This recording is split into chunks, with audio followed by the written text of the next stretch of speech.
Hi guys, it's Elaine from Drink With Us. Today I'm going to be interviewing the wonderful Ben Leggett from Elemental Distilleries. We're going to be having a chat about making the move from bartender into distillery owner. So I really hope you enjoy the interview. If you want to see more of our content, you can follow us on Instagram, Facebook, YouTube, and our website. And if you see anything that you want to order that's featured in our content, if you use the link www.drinkwithus.co.uk/mom, that's www.drinkwithus.co.uk/MOM. It won't cost you a penny more, but it will help us a little bit in our costs for hosting and making the content. Thanks very much. Enjoy the interview. Hi guys, it's Elaine from Drink With Us. Today I'm interviewing Ben Leggett, who has set up and runs Elemental Distillery, making Roots Barbara Dry Gin, Elemental Bitters, and also currently some hand sanitizer, which we will have a little chat about later. Ben, how are you doing? I'm very well, Larkin. How are you? Great, thank you. Looks nice and sunny where you are. Oh, yes. Yes. Oh, yes. It's a little bit later over here. Oh, no, wait, no, I'm earlier. I don't know. It's morning for you. It's night for me. I don't know what day you are, and I don't know what day I am. Does anybody? Quarantine, I don't think it qualifies, but according to my computer, it's 10 in the morning here. It's autumnal, beautiful day outside of Marlborough, so can't complain. So for me, it is 11 at night, and it is Tuesday. No, it's Monday. Oh, who knows?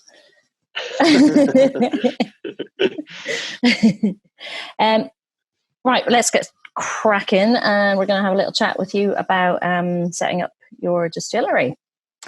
Yep. So let's start with how long the distillery's been up and running. It's been running for just under a year, about 2 weeks shy of our first birthday. So about to turn into a toddler. Yeah, about to turn into a toddler, which is more apt than it sounds. I've got a son named Toby who's also turns 1 in 2 weeks' time. And he was born on the exact morning of the first ever full 200-litre distilling run in our distillery.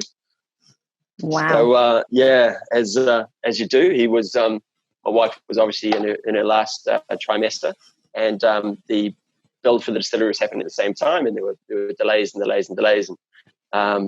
But it just goes to show that no matter how well you time something, there are so many surprises that life gives you. So on the very morning that we decided to commit to our first 200-litre full maceration of our gin, after we'd done a whole series of small little trials, my wife went into labour, and my son was born at about 12:30 in the morning on a Sunday. By that afternoon, thankfully, both mother and child were well, and my wife said, "Hey, it's all good. You can shoot off and get the distilling done." And of course, I wasn't even thinking about, the business that I've spent my entire life trying to set up on the first of a full distilling run of a recipe I've been working on for 4 years. So no, not at all. But thankfully, she's a pretty awesome lady, and so my dad and I bowed off and distilled off our first ever run. So yeah, there we go, a toddler in two different senses of the world. So you made both births. Yeah, that's right. And nice. But the beauty of any distilling run is we all understand, I think, the cuts between the heads, the hearts, and the tails, and even within the hearts cut, there's a full spectrum of flavors and ranges that go through, and there's always a super sweet spot in the middle that I kind of liken to the diamond hearts. And so we collected one bottle of the diamond hearts of the first ever gin run for Roots Barbara Dry Gin and called it Toby's Cup. So that's been put aside, and we'll have that ready for him when he's old enough to drink it. But that's pretty nice little additive to the story. But the truth is, it was a bloody stressful week as well. Yeah, I'd like to say I can imagine, but I can't. It does sound scary and lots of fun at the same time. It was. Wouldn't change a thing. Yeah, it's awesome. Good. So how long did you spend planning to develop a distillery? Was it something you had in mind when you were a bartender, or did it come later on in your career? The planning I think once you commit to doing something stupid like opening up your own distillery, there's just so much to it, no matter how much you think you're well versed or researched. So the total sort of fruition for me to get to this point was about 4 years. And part of that was not only trying to find the capital and the cash flow and the distillery and the location and how to set it up and all that stuff, but also the recipe for the gin. Of course, there's no way you can rush that kind of thing.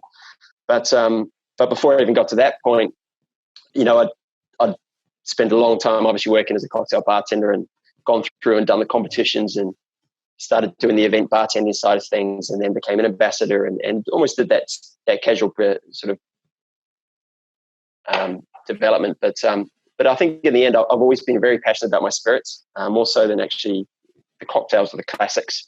And so I think, once you've spent so many years working for many other brands and you've seen the good, the bad, and the ugly, it was probably a natural progression for me to try to find a way of having my cake and eating it too. And coinciding with moving back home to New Zealand to try to start a family, and believing that the industry was about to take New Zealand by hold on the back of what it's done to Australia, it all just pretty much evolved a little bit, really. So I'm quite fortunate. And on the back of designing a distillery, sort of on the questions about designing a distillery, you were involved in designing audio, which was a huge Brighton institution. It's now called Patterns, but you were instrumental in the design of that. What was the most exciting part for you of that project? Audio was just one of those periods in your life, I think, that you're just like, man, that was a mental couple of years, And I'd just come back from a ski season. I took a year off from bartending and took a year in the Alps and came back, obviously missing it a lot. Found out about this new nightclub that wanted to put a cocktail bar upstairs, and they were looking for some staff. So I just waltzed in and spoke to the owner, and next thing you know, I'd put together some really dorky little Word document that was sort of a bit of a proposal about how I would take their cocktail bar and I would design it with these 4 stations, and it would have these equidistant sort of ice rails and setups between, three dividers for your pour and serves and your ice and your crushed ice. Crushed ice was like a really big revolutionary thing back then. And anyway, they seemed to love it. Next thing you know, they had actually given me the sort of the startup capital to be able to try to get these modular bar stations set up and designed and train the team and come up with incentivized sort of procedures. So next thing you know, we'd opened up Above Audio, and we had this like 25 long cocktail list, and the only thing anyone ordered back then was espresso martinis and mojitos. But we just used to absolutely destroy it. We used to make so many drinks in a night, and the vibes and the DJs and the atmosphere was incredible. And we won some amazing awards for it, and had some incredible people work under me. So yeah, it was definitely one of my highlights. From the experience setting up that bar, did that influence how you've set up the distillery many years later? Were there certain aspects of that have influenced your decision making and how you went about setting up your own business? Absolutely. I mean, there were so many things that I obviously took from that. That was my first managerial position. So obviously, looking after staff and managing a team in a high intense environment is a big one. But really, in regard to setting anything up logistically, just taking the time and really considering every single piece of the mechanics, whether it be the direction a door opens up, whether it be the spacing between particular stations. Here I am in a distillery built out of shipping containers that's largely sort of set up for one-man operation. So the more I can create a really solid economy of movement between every action that I need to do on a daily basis, the more that economy also pays back later on with your own production output. So whether it be a really well-designed station for a high-speed bar, or whether it be a craft distillery, your mechanics are absolutely essential in both cases. And usually it's not until you've worked in an environment on a busy day that you've realized, shit, I really wish I'd done it this way, or I'd set that up. So take the time, get different opinions, and do your work beforehand, I suppose. Going back to what you mentioned about working as a brand ambassador, I think you spent about 4 years doing that. Are there any particular brands or even spirit categories that you looked after that sort of still stay with you and inspire you when you're making routes? Absolutely. Yeah, quite a lot actually. the 4 or so intense years that I had working in the ambassador sphere it was quite a crossover between being a brand ambassador in not always official capacities, and then also working in brand development for creative marketing agencies who were looking after key premium brands. And part of that was doing these absolutely incredible activations and incentives for both the on-trade and for travel retail. And that kind of exposure is absolutely incredible for anybody. And in those 4 years, boy, there was so much we did. My longest piece of work was working for Courvoisier Cognac, and we helped to relaunch. We basically brought the exclusive VSOP, which is a sort of a premium mixing cognac, into the market. And so, the incredible agency that I was working for came up with the idea of flooding a Victorian townhouse just outside of Oxford Circus with 4,000 litres of Courvoisier punch, which included a massive shrub-based recipe, built an entire jetty, and invited people for 3 days to come and float on the top of the 4,000 litres of punch on giant orange segments, while somebody sat on a jetty and ladled out pieces of the punch and served them as they floated around. We even had radio-controlled garnish, which basically was these big radio-controlled boats with polystyrene fruit on top, and we just handed the remotes out when people were waiting to go to take their turn floating. So as you're floating along, just a piece of garnish just goes shooting by through some dry ice. And these kind of creations and activations are obviously pretty crazy and exciting and great stories. But it's the people who come up with them and the way brands start to recreate. For me, it's more about when you take something traditional like a cognac brand, which is so steeped in history and culture, but also is somewhat sort of held back by its incredibly strict guidelines and almost its traditions. And when they come up with something as crazy and wacky as that to help bring it into a new audience, I think that's where the inspiration can really come in. We see that with the Scotch market. We see that with the single malts. All of a sudden, it's not about what's happening in Scotland. It's what's happening in Tasmania and in Taiwan. And so I think anytime that norms are challenged and people can rediscover a new way of enjoying something which is already fantastic, I think that inspires me most. Yeah, absolutely. I mean, when you say Tasmanian whiskey, one of my favourite whiskies is Hellier Road. The Pinot Noir yes. It's so good. Man, if you can get your hands on it, you're doing well. So, you can get it over. You can get it in the UK now. It's really good. I'll send you a bottle back. Yeah, you know you might. Right. So we did touch earlier on the fact that you make gin, you make bitters, and at the moment, obviously, you're making hand sanitizer for. I think you're particularly looking after key workers first and foremost. Can you give us a little sort of rundown on how that production is different from each item? Because I'm sure there are very different procedures. Yep. Or are they? Oh, yeah. Yeah, no, absolutely. I mean, the bitters that I make are macerations, so they're not distilled at all. They're elemental bitters, yeah? Elemental bitters, yep. Elemental bitters, 3 different flavors. And those ones are obviously, the most easiest way to make bitters is you take a whole bunch of botanicals and you steep them in some overproof spirit of some sort in a bag, take the bag out at some point and, put it in a little dashing bottle. So each one of my botanicals is independently macerated and then they're married together. It takes a long time for those flavors to fully bind, so they need to be left for up to a month, basically, to fully marry together and hold their sort of single profile. And then they get decanted into bottles from there. So it's quite a simple process really to make once you've got the recipe right, but it takes a long time to get that balance correct. And a lot of the ingredients are sourced seasonal and organised fresh. Outside of that, you've got obviously the gin, which is, a whole other kettle of fish. There are so many ways to shortcut gin production, and we see that in the market already. Because I'm a bartender and because I'm a geek, I've gone the most bloody complicated and expensive way to make a gin. So every single one of our ingredients is sourced seasonal, and we hand peel 570 kilograms of grapefruit once a year at an event called the Great Annual Grapefruit Appeal. We hold foraging missions with the local population up in pine plantations and all sorts of ridiculous stuff like that. So that obviously has its own challenges, and that's before you even get anywhere near distilling.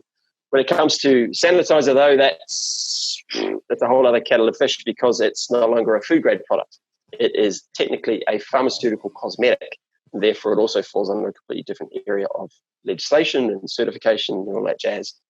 And ironically for us in New Zealand, and I presume the UK will be the same because most of the cosmetic laws are global. If you create, for example, a hand sanitizer that is food grade and alcohol based, you have to actually denature it, which means you have to actually add something toxic and poisonous to it to help prevent people from wanting to drink it.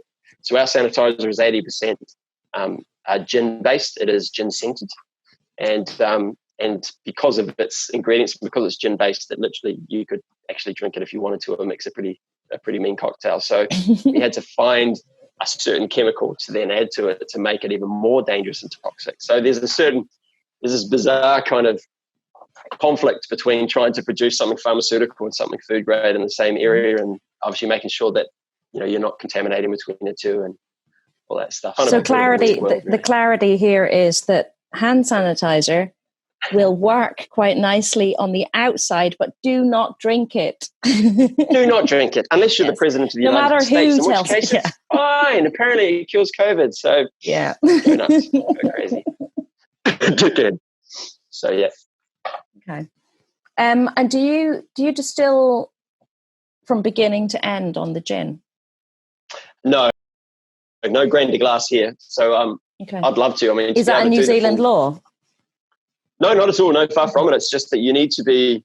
The grain to glass is a difficult one. It's a good whole different sort of conversation. But to produce grain to glass, you need obviously an enormous amount of time. You need a whole different setup of equipment. You need a very, very large still because you need to have a massive wash to be able to get even a little bit of alcohol out of it. And then you need to rectify that alcohol to 96%, which is the legal definition of a gin base, in which case you need 30 to 40 bubble plates. So you need to have a massive, big continuous still setup. So the costs involved are absolutely enormous. And as such, what you get is you get these grain to glass distilleries, which are a fantastic story to market.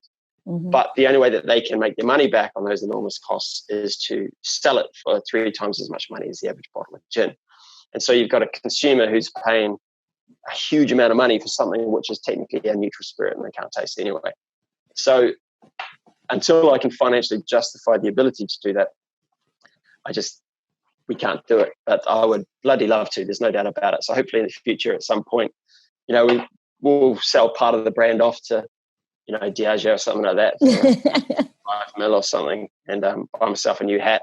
And then maybe at that stage we can start doing some neutral spirit based. But what is interesting is our most plentiful neutral spirit in New Zealand, and our only fully sort of certified and qualified neutral spirit that we can acquire here domestically is actually made from whey.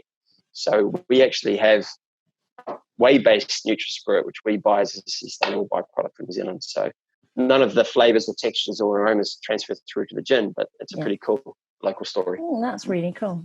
Yeah. Yeah, it makes sense. It does make perfect sense to not do it from scratch. There's very few gins that you'll find out there that are grain to glass simply because of the size of the operation. And that's why. And the other truth is, the ones that are grain to glass, have a look at what still they've got, because they very, very rarely can actually make neutral spirit in the stills they have set up.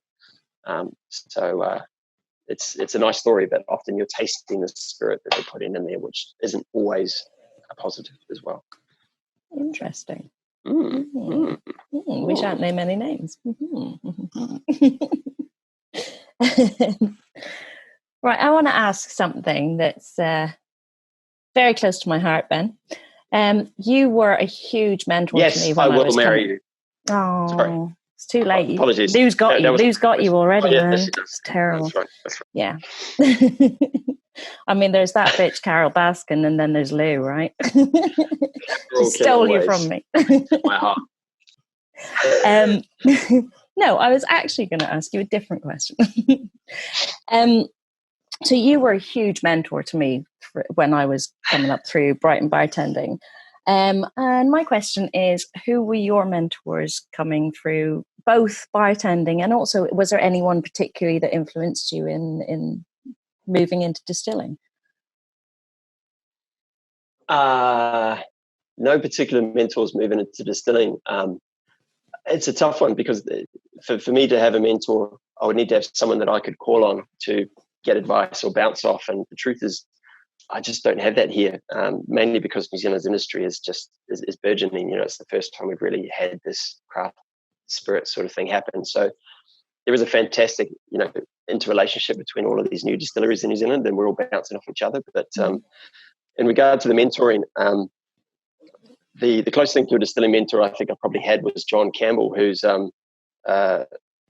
the head distiller at Lefroy. And basically, we never talked about distilling, but I did 4 of these Baltic whiskey fairs where they have this massive big whiskey event where they take over these Baltic ferries and remove all the car decks and just set up a whiskey fest.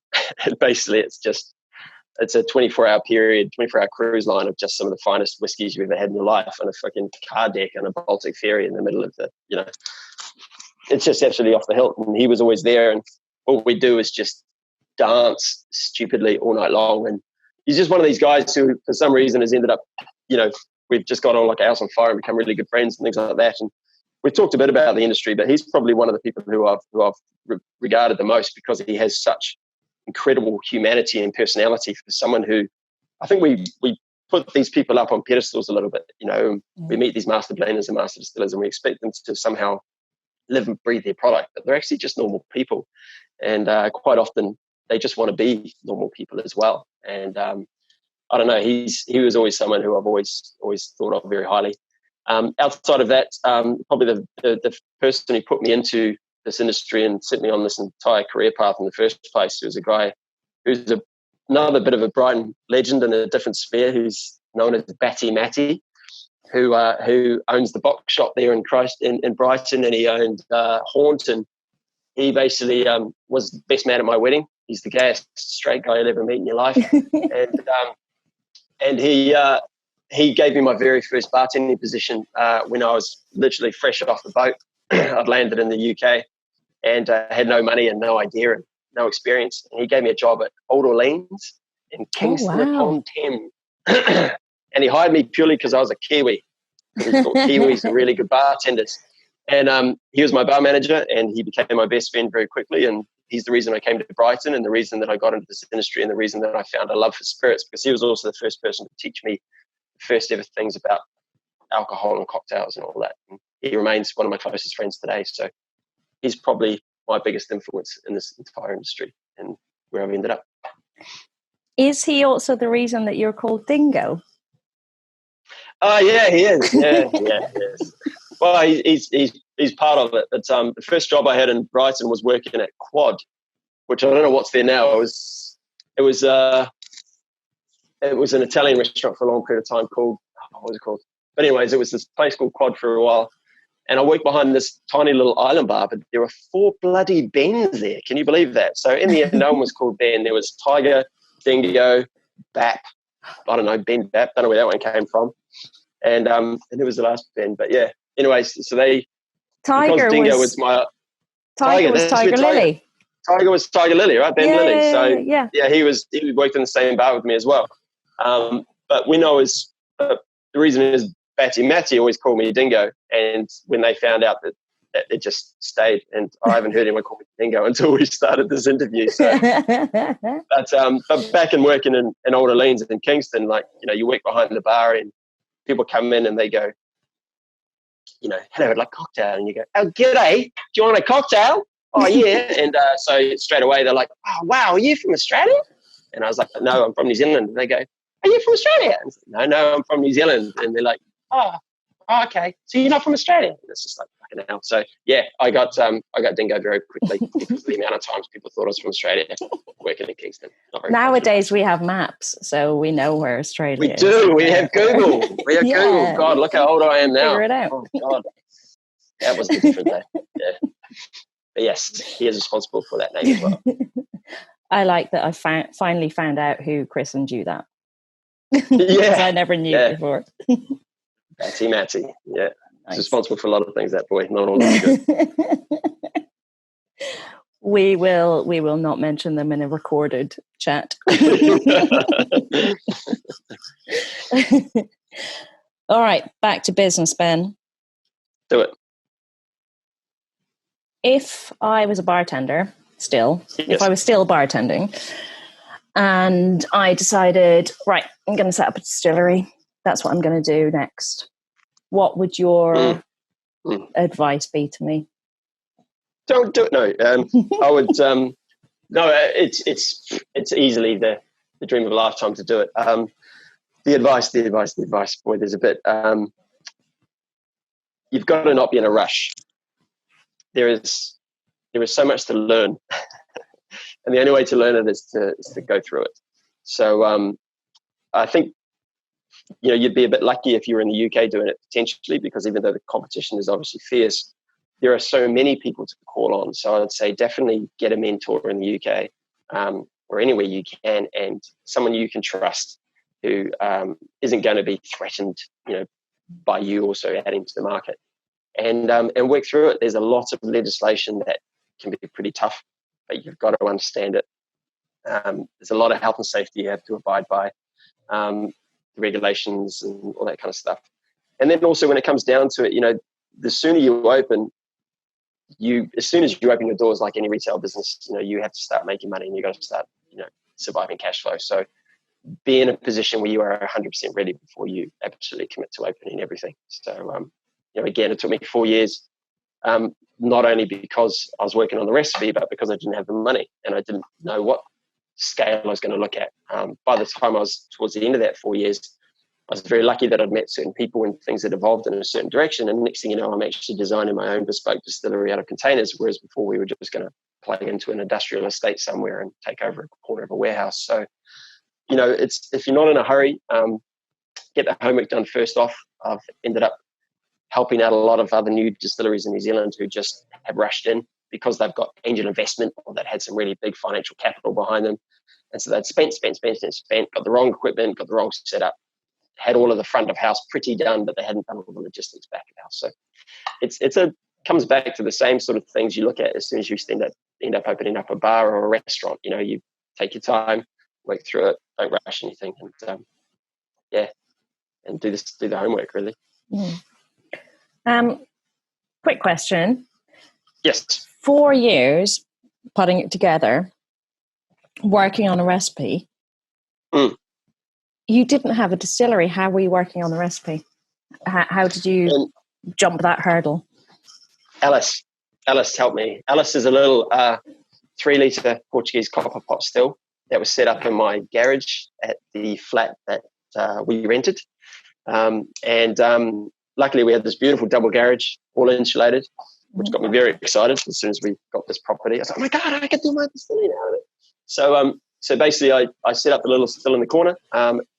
Thankfully, you don't have to have a license to distill in New Zealand, but you do have to have a lot of certifications. So New Zealand and Portugal are the only two Western countries in the world where you can recreationally distill without any form of guidance or legislation. So I could legally just distill my life away. As soon as I want to be able to sell it, retail-wise or commercially, then you fall into a whole different area of very complicated approvals and things like that. But no, so you can recreationally distill like crazy here. So that's that was amazing. Great. So I just did as many different single botanical distillations as possible, learn as much as possible about each botanical, what it does, how it does it, how many different ways the flavors can come out in different profiles, blah blah blah blah blah blah, and then just drink a lot of gin, and so that keeps you inspired a bit as well, because then you're obviously working on the business plan and you're trying to decide on what type of gin you're going to make and what you like and what botanicals are available, and also use that to the same garage to launch my bitters. So the bitters were released before the distillery opened as well. So yeah. And that still was that the same still that you had over here? To begin with, yeah. The little one, yeah. That's Whippet. Whippet was the little one, and Whippet was because it's got such a low freaking profile. As soon as it comes out of the boiler, it just goes straight into the swan's neck. There's no reflux on it, so it just catches everything. It's the dirtiest distilling run ever, but it's wicked because it's fast and it just smashes through. So, but no, I quickly learned that Whippet was just going to kill anything I distilled through it. So I did actually get a second one, pretty much the same size, but it had a beautiful bit of reflux helmet on it and a column, and allowed me to play with a bit of vapor basket and stuff and things like that. But Whippet's still there. Cool, yeah. I miss that guy. He's actually just out here. Do you want to quickly meet? Oh yeah, show me. Hello. Oh, there he is. Look at that. Hello. There he is. Oh. No, he just got dropped off by someone. Just dropped him off. I just lent it to a friend, so they just came and delivered it. So there you go. Cool. With it Perfect timing. All right, Ben. I think we've covered quite a lot on setting up a distillery and how people may they can do it later when they're allowed out of their houses again. Yes. Yeah. Oh, the only other advice is probably don't have children at the same time. Children are great. Have children. Just don't do them at the exact same time. It's possible. It's just not rational. Yeah, I've always thought of you as quite a rational guy, but you tend to prove me wrong. Really? So it's fine. About me? Yeah. Every time I think it, you prove me wrong. So hey. Alrighty. Thank you so much for your time. Thank Thanks you so for much. talking to us. And it's really good to see you. You too. Lots of love. Mwah. Loads of love, man. See you, mate. Bye.